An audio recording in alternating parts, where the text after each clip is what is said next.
Test. Test, test, test, test, test. Test, test. Test, test, test. It's 5 o'clock in the morning. The conversation got boring. You said you're going to bed soon. Hello, everybody. Welcome back. I'm like slipping off of the chair. Well, stay. Loki. Stay. Stay. Welcome back, everybody, to episode 3 of The Idea. Can you believe it? Can you believe we made it 3 episodes in? I can't because we did 2 episodes and then I stopped for weeks. So it was not seeming like episode 3 was going to happen, but we're here. We are here and we're excited. Today's topic, I want to tell you the story about how I became a convention dance teacher because I know there's a lot of people out there that want to be a dance convention teacher, and that was my goal for a very, very long time was, from when I started teaching. Let's take it back. Let's take it all the way back, okay? I started teaching, and a lot of us may know this story already. I started teaching when I was 16 years old at a studio called Inspire Dance Studio, and what's funny is like, one of the first dancers I had, his name was Kason. He still, we still do stuff together to this day. He's like a full grown adult now. But I remember he came to the first stop. I think it was the first stop. He came to one of the convention stops last season. Last season was my first season on convention. And he came. And I remember him telling me that he remembered when I set that goal. He was like, I remember you saying that you wanted to be a convention teacher and now you're here. And it was such a full circle moment of whoa, yeah, I did. That was the goal. That was the driver when I first started teaching was I wanted to travel and teach and tour. And that's what I get to do now. And it's crazy. But I led with that. That was the thing that was sort of driving me was I wanted to be the best teacher I could possibly be. I wanted to be the best choreographer that I could possibly be in the competitive space. So I started teaching. And as with a lot of things, I think there's another through line. I didn't really care about the logistics at first. When I started teaching, I was not I want to teach to make money. I was I want to teach dance because I think it would be fun and I think I'd be good at it. And I don't really know or care what I'm being paid. So, looking back, I'm dang, I was not getting paid much at all. But at the moment, I just didn't even care. And there's been so many times like that have repeated themselves where I'm I don't really care what the logistics of this situation looks like. I just want to be in this particular room. And in that case, it was teaching. I wanted to be in the room of teaching. And so I started teaching, my weekly classes, started out with rec classes and slowly moved my way up to the competition teams. And I remember just taking that role so seriously, taking those competition routines so seriously, wanting them to do so well, to the point where at the time I didn't know how to manifest that in the classroom.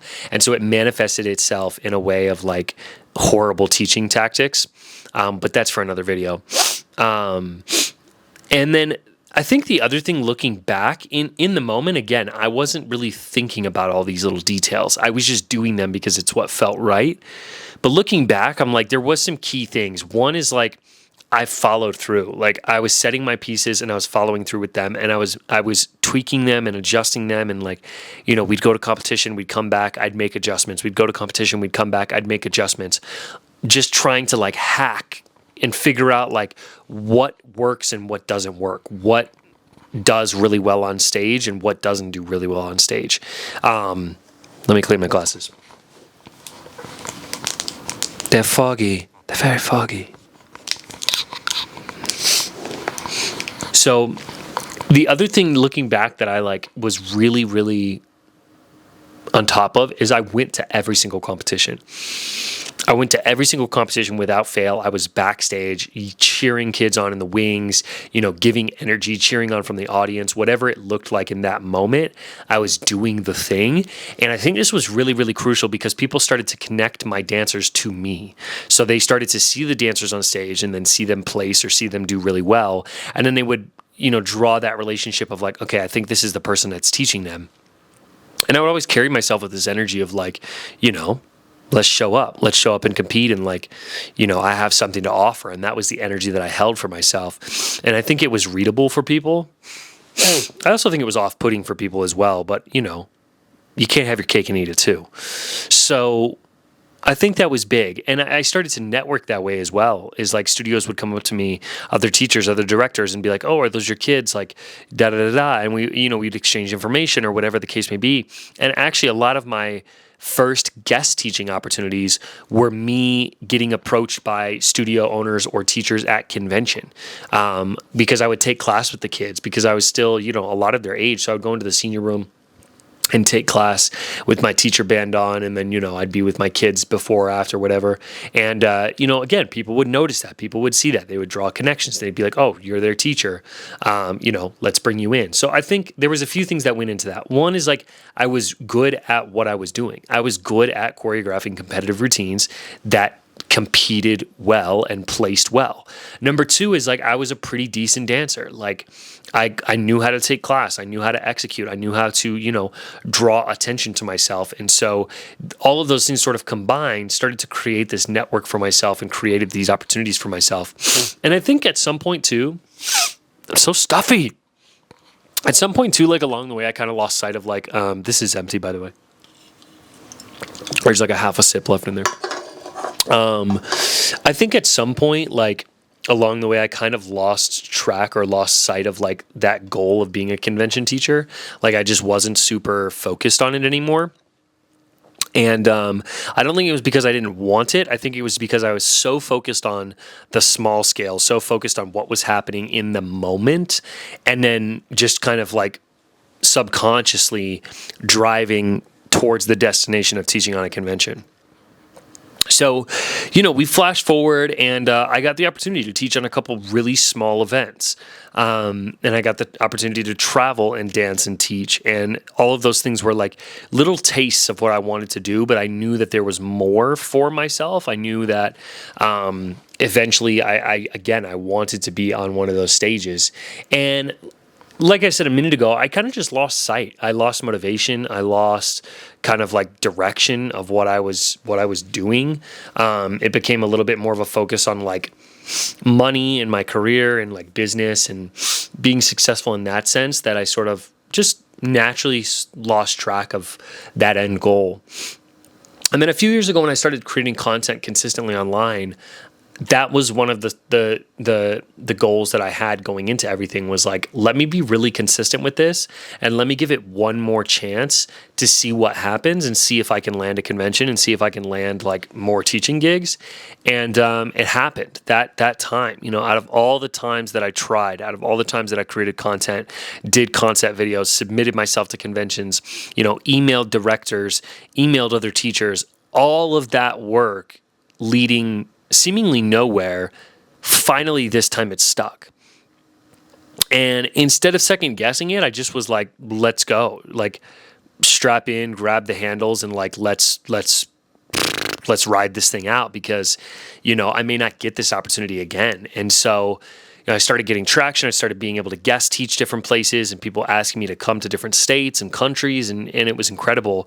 But that convention goal was still kind of like looming over my head, like the carrot on the stick, and I just wasn't quite there yet. And I did some videography for a couple of conventions, and there was part of me that was like, maybe they will, see that I'm a dancer and a teacher, and then like also hire me. And I was definitely like outspoken a little bit with some of the events, just like, hey, like if you ever need a teacher, if you ever need a sub, like I was not shy to put myself into those places and put myself into those conversations, but just nothing ever stuck. And then I came across, through mutual friends and different things like that, I ended up doing videography for an in-house reinforced dance experience. And again, I kind of went through the same process. I told Ben, the director and owner, I said, hey, if you ever need another teacher, I would love to be considered along with the videography that we're doing. And that was that. And then a few months down the line, I got the email. And the email was, hey, we're going to be taking this thing to like a full-fledged convention. Are you on board? And it kind of took me back to that first time that I started teaching in a studio where there was no question of like, what are the logistics? The answer was yes. The answer was, this is the room that I want to be in. So yes. And we'll figure out the other stuff along the way. And I think like, I don't know if that's the best like decision or road to go down, I don't know if that I would necessarily give that advice to people and tell them that that's what they should do. All I know is that that's what's worked for me. What's worked for me is being really particular about the rooms that I want to be in, knowing what those rooms are, and then when those opportunities come, not being super picky about them, because at the end of the day, I see my value in what I have to offer. And I think that when other people see that, the hope is that it resonates and it connects.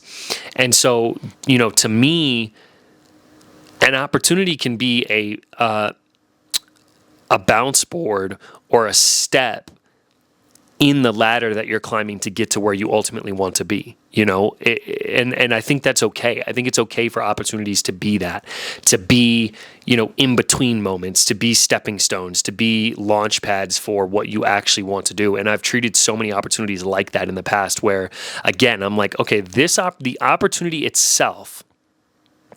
And, now I'm just talking vaguely. I'm not talking about any specific event, but, I've had times where like the opportunity itself was not necessarily what I was super interested in, or I knew that specific opportunity was not going to be something that made me a bunch of money or anything like that. But I knew that if I could get into that room, there's a really, really good chance that the other things that I want to do would come along.